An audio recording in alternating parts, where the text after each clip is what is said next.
Hi everyone and welcome to In the Sewers. In the Sewers is a series where I chat to bands varying genres of rock and basically ask them a couple of questions and see what's going on. Have they got new music? Have they got old music? Are they on tour? Just basically having a bit of a natter. I've had some amazing conversations with bands so far and I can't wait to share them with you all. This week, you're getting 2 interviews in one episode because last weekend I was at Hella Rock Festival, which was at HMV Empire in Coventry, and there was a few bands that were playing that I've known from the circuit, some bands that I haven't seen. This festival is quite new on the horizon. It was only in its 2nd year, but it still had a great turnout and the atmosphere was fantastic. So up first, I was talking to the wonderful and incredibly handsome guys that are A'priori. The guys from Blackpool came down to Coventry and put on a stellar performance, and they took out a little bit of time just to chat to little old me. Let's take a look. Hi everyone, GlamRat here, and I am out of the sewers and at Hella Rock Festival, and I am joined by A'priori. Right. I did say that right. I've always argued with myself how to say it. Right. A'priori or a priori. I said for a long time, and then someone went, "No, that ain't it. That ain't it." How did you come up with the name like that then? My dad had a book. It's a Latin theory. Right. We just thought it looked cool as fuck. So we like, That'll work. That no looks meaning mint. behind it. There's no actual purpose behind it. It just There is sounded for that, very cool. not to us. No, I didn't know if it had something to do with like a priori, like up on the hill being It ties Yorkshire and in that. nicely, but that's a fluke. So. Yeah, I think it means like preemptive knowledge, but actually it doesn't. Like we didn't think of that. Didn't think of that at the time. There's no knowledge here. There's no knowledge here at all, not at all. But you guys have got, is it a single coming out Friday? So Or is it like, you've got bits and bobs coming out, haven't you? yeah, so we're playing our annual Waterloo show in Yes. Blackpool next Friday. Yes. We're not releasing a single online or anything, Right. but we are playing it live for the first time. So kind of testing the waters, see if people like it or not, kind of Yeah, thing. and it's part of next year's album. So Oh, that'd be pretty exciting. That'd be cool. yeah. And then today you had a great crowd at Hella Rock as well. You know, like the room really, really filled up. You know, those people wearing your merch and stuff like that. How does that feel just to, if you can see, because obviously you're sat at the back and you're leaning over a keyboard and you're thrashing about with a guitar and you've got mounds of hair. So what's it like to try and see all those people out there wearing your stuff? It's amazing, isn't it? It never goes unnoticed. Yeah. It's the most amazing feeling ever. Yeah. As soon as somebody sings your song back, you're like a kid at Christmas. Yeah, you catch us smiling all the time on stage to each other. It's just everyone singing or engaging. Yeah. There's 2 people at the front this time, and I said, "You can come to the front all the time." They're just absolutely giving it well. They were going bananas. Yeah, they're so absolutely good. bananas. But you guys have been going for a few years now, haven't you? Roundabout? Was it pre-COVID you guys started? Yeah. 2017. Yeah, we started. November, yeah. Coronavirus. I hate to call it COVID. Yeah. I still use change. I'm not You, gonna lie. you don't like to use compounds. Yeah. It destroyed. So we released our first album in was it 2020, 2019. It's end of 2019, wasn't it? We had a Yeah. tour. Church. We had a tour planned and everything. Yeah. COVID hit, and then all the bigger bands who got their tours cancelled. Yeah. That was our first album. So Oh, when they got their tours cancelled, all the venues cancelled all our shows, right. and all the dates we had then got filled up with the bigger band shows. Yeah. So we're like, well, when do we play in that? 2021. Yay. That was a tough year. let's that. put a nail in that one.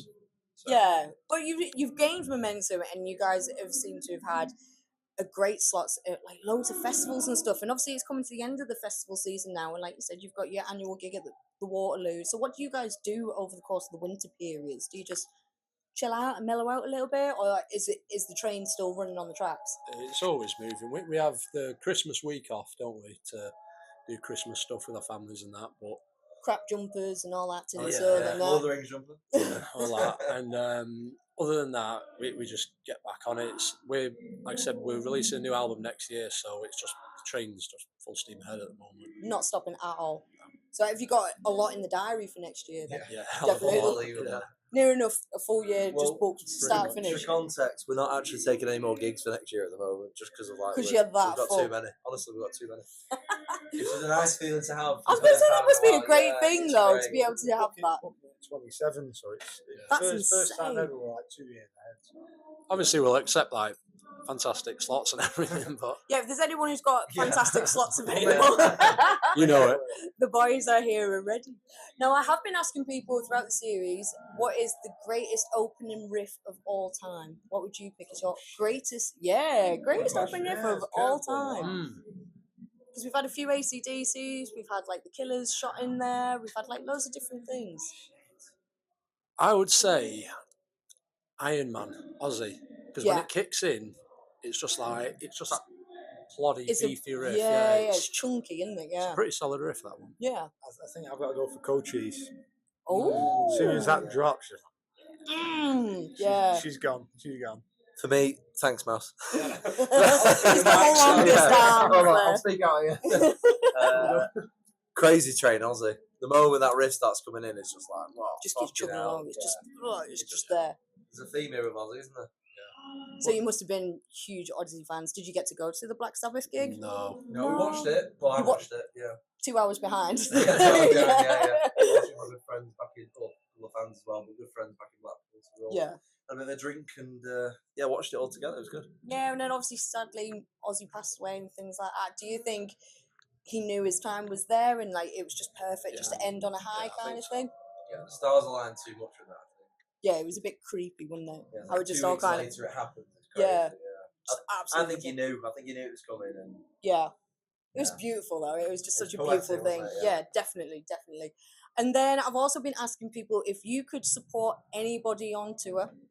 It could be artists have gone like Queen and things like that, or brand new ones. Who would you go on tour with? I would say a band called Fever 333. So right. I don't listen to them all the time. They're a fantastic band, but just their energy on stage is unreal. I love to watch it, and the drummer as well is amazing. So I love to just watch and really see what he does and steal some bits. I'll take a bit of that. I think the businessman in me wants to know who's got the biggest crowd. Yeah. How many tickets do you sell? How many people how many fans do we try and steal? But in that case, Taylor Swift. Taylor. Why not? Taylor, you're not busy, are you, love? I don't know. Somebody like Audio Slave, I think. Audio Slave was brilliant. I think we tie in nicely with them. Yeah, I think that would fit in quite nice, huh? I just love Royal Blood, so I think they're not the biggest band in the world, but that's 2 for Royal Blood now. Oh, is it? Virgin Mary Really? said the same, yeah.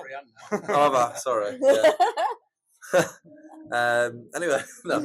2 for Royal Blood, yeah. I think they are a great band. There's only 2 of them, which is kind of fits into this ethos. An of extra the 1 of you guys. I know, it makes us feel like we're wasting a person here.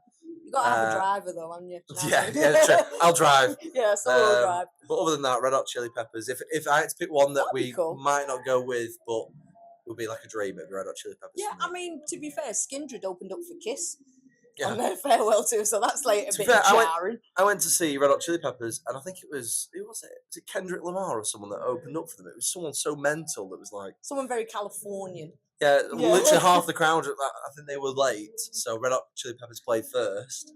All the crowd just left afterwards, and then like he rushed onto stage trying to like hype up the rest of the crowd that were left, and there was just like 5 rows of people that stuck around. It was like, oh god, that must be tough. No, I'm pretty sure Red Hot Chili Peppers would pull a very decent gig for you guys, like easy, hands down. What's your favourite small independent venue that you guys have played? Obviously, they're obliged to say the Waterloo, but if you take Waterloo out of the question, Okay, Waterloo's out, but we love you. Hold it. It's your turn. Small independent venue. Because there's so many in the UK, but they seem to be disappearing. But like obviously the Waterloo is fantastic. Just trying to work out which ones we're going to get turfed out on. Which ones have you made an impression on? What was a good? There's some cracking venues though, aren't there? To be fair, some that were really, really looked after. I'm trying to remember. Trying to be diplomatic. Yeah. I really like, and it's a shame that it's not as busy as it should be, but I really love Night Train in Bradford. Night Train in Bradford, yeah. Forget the pillar that's in the middle and blocks people's if you could get vision. rid of that. It's almost a famous pillar that they should just dress it up or paint it or something. But stick some fairy lights on it. Yeah, that'll do. They treat the bands really well. The green room in the back's really cool. We've signed up. We've got signatures from us from 2017 or 2018, which is crazy whenever we go there. So I really like it there. They treat the bands great. The crowd's great. It's just sometimes it's hit or miss on the actual crowd. So if they could really pull into more of an original audience, that'd just be like, I think some people it is, unfortunately. Pretty good. I think Night Train's on the books, so I'll say Bannerman's, I think. Bannerman's, that's a great venue. Same thing, they look after you and they take care of you. But that ceiling in there is so low, and you guys are really tall. Like, I know I'm only 5 foot now, but like these guys are really, really tall when they stood up. So like headroom there, especially if you're thrashing about with the drummers, you've got no air room at all, have you? There are a lot of places that caught my hair. Just stuck to the lighting rig. I don't know. I'll tell you what I really enjoyed actually, the Crawford Arms. Is it Crawford Arms? Oh yeah, Milton Keynes. Milton Keynes. Yeah. Okay, yeah. It's a decent venue. I like it. Oh, nice. Because the main thing is like so many venues get closed up and things like that, and then obviously we're here at HMV Empire, and it still manages to pull a decent crowd. You know. But if you wanted to play a huge venue, where would you play? Wembley. Just go Where else? Nowhere else. No, just Wembley for everybody. Yeah, to be fair, from my perspective, I don't think there's anywhere. Wembley's the end goal, isn't it, really? Anything on the way up is brilliant. Sack it in then. I'd love to sell out the Winter Gardens in Blackpool. Why not? It's a goal of mine. It's a goal of mine. For the tower. I think it's like 6,000 capacity or 10,000 something. Who cares? All the way up there. Yeah, it's just like, it's the biggest thing you could do in your own town. Yeah. So it'd be like a sentimental thing where it's sort of like, we completed Blackpool. We've completed it, we're done now. Level up now. It'd just be nice. Brilliant. So are you guys now just going to go and watch the Virgin Marys and just chill out with everybody? Yeah, absolutely. And then are you heading back tonight or are you camping out? We're heading back tonight. That must be a drive and a half, though. 3 hours. Yay! We're very lucky we've got a fantastic driver of ours. So well, that's all right then. That's okay. Y'all can just keep in the back. That'll be fine. Yeah. That'll be fine. Well, thank you so much for taking the time out to chat to GlamRat in the sewers, kind of out of the sewers, because like I said, it's under construction at the minute. I still haven't wallpapered it. But thank you so much for taking the time out. Good luck with everything that you've got going on. And I'll catch you guys in another interview very, very soon. Thank you so much. Thank you. Bye-bye. Thank you so much to the guys from A'priori, and don't forget, tomorrow they are playing in their hometown of Blackpool and they're going to be sharing something pretty damn special. If you can get along, make sure you do, but if not, I'm pretty sure you guys will just have to wait to see what all the fuss is exactly about. Moving on, I then chatted to the headliners of the night, that were the Virgin Marys. The guys were taking a little bit of chill time backstage with loads of snacks and loads of nibbles, but they thought, you know what, why not have a little bit of a natter with Charlie? So here is what we got talking about. Hi everyone, GlamRat, and I have crawled out of the sewers to Hella Rock Festival, and I'm joined by the Virgin Marys. How are you doing, guys? You all alright? Yeah, pretty good, cheers. Getting ready and getting yourselves all sorted and settled in before headlining a gig. How does that feel? We normally have like something to listen to music to, but we've just forgotten it. So, luckily, you've got music next door, so that's handy. That's very handy. Or have you? Well, you're full with refreshments of Greg's. You don't need anything else, do you? Don't need anything else. But you guys seem to have been very busy over the course of the summer. Like, you seem to be here, there, and everywhere. How has it been for you? Yeah, it's that's probably say the last sort of 12 months really. And since we released the album in November. Yeah. It's been non-stop. Just constant. You're just there. Yeah, and I don't know. Every time it seems like we've got a bit of a break, like we're supposed to be sort of in a couple of months just recording. Yeah. And then this next tour in September, Florence Black comes up, and then these Rivers, and then we're all back on again. Non-stop. Yeah. Is that how you like to be? Do you like to be kept busy? I quite like to moan about like how busy we are, but it's it works better being like this. I like to have more time to kind of perfect certain things, but it's never how it pans out. So yes and no. I guess. And no. Yes and yes, no. you like to be kept busy, but no, because you like to just mellow out I like a little to bit. just just chill. How do you wind down after a gig? You know, because it's like you got all that energy, that adrenaline surging as you go on the stage. All right, there, done. Lights off, unplugged. Well, that's it. Yeah, How it doesn't happen. I think like the following day depends if it's a one-off like this. Then the following day tends to be a bit of a write-off for me. But if you're on tour, you kind of get into the groove after a while. Me personally, but yeah, you can't kind of play a gig and expect to get a great night's sleep. No. It just doesn't happen. Just doesn't happen. How about yourself? How do you like to unwind after a gig? Are you the same? No, don a kebab, go to sleep, done. That's the way, isn't it? Just go and find a nice kebab shop and then away you go. Done. But like you said, your album was released in November last year. So, you know, you're still gaining the momentum of that. Is there any plans for any more music after that? Because you guys gained a lot of traction with that. Yeah, no, it's amazing. I mean, it's the first time we've ever got on Planet Rock. And That's a huge three thing. singles on Planet Rock was amazing. Yeah. And Kerrang Radio as well and stuff. So we're halfway through some recording, just done all the drum tracks. And now it's just on to Al doing all this. Just waiting on you, love. Well, that's it. Yeah. So like, kind of, we've got a mixtape set up, and we had a month more to play with, but then the Florence Black tour came up, so then it's like, oh shit. Do you know what I mean? Yeah, so I'm kind of in a bit of that mode. So it's amazing to have the opportunities to be busy, but then you've kind of got to balance your own mental health as exactly. Well, that's the key, isn't it? Because, you know, you don't want to get so emotionally drained from everything, because it's amazing what you guys do. You always throw a massive set and things like that, so you need to keep yourself kind of in the yin and yang. Yeah, totally. I mean, I don't think that we've quite perfected that, and maybe we won't. Some people do, some Although people the cash would probably help. So that's a hint. Make sure you go and buy their stuff, including merch. There's loads of stuff there. The horror bins are always great at selling merch. You can go and find they're brilliant at selling merch, definitely. So if you could tour with anybody, who would it be? Who would you tour or support? That's a good question. Queens of the Stone Age would be amazing. That's pretty good. Yeah, that's a different one. I haven't had that one. Yeah. I mean, I'm trying to think of some two pieces that would be pretty cool to tour with. I don't think Royal Blood would be good for some reason. unless it got offered, and then it'd be the it'd be like, yeah, why not? Official line would be this. Yeah. I don't know. Oasis would be pretty good right about now. Yeah, that'd be good. That would definitely hit a spot, wouldn't it? Just jumping on with Oasis. Yeah. How about yourself?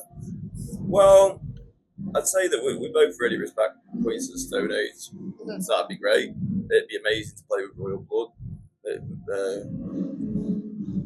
I haven't really got anyone off the top of my head. No. You know, anyone like that stands out. Really respected would be incredible. But I think we just want to get in front of people, win them over, and see how you get the fans. Yeah. Awesome. And there's a question that I've been asking a lot of bands: is what is the greatest opening riff of all time? Yeah, it's a great question. There's loads of them though, isn't there? Yeah. Back in Black. Yeah. Well, definitely. But the album starts amazing with Hell's Bells. Yeah. Actually, think that Money for Nothing by Dire Straits is a great riff. It's just like a and it builds up, and then it's like bang. Yeah. Definitely. But there's loads of them, isn't there? There's just loads of them. Just so many. How about yourself? Have you got a particular favourite? I was going to say, if it was an opening for a first album, definitely a Hell's Bells would be up there. Yeah. But I mean, I remember sorry, that's gone. No, I was going to say any AC/DC is really good. I mean, yeah.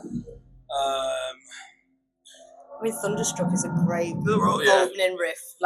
How that builds as well. I think they may win the riffs. Actually, I remember as a kid maybe listening to some kind of John Peel top 100 something rock metal songs and stuff like Back in Black and Highway to Hell, and it's just kind of got you within the initial few seconds. Which is amazing. Straight off the bat, and AC/DC got loads of them.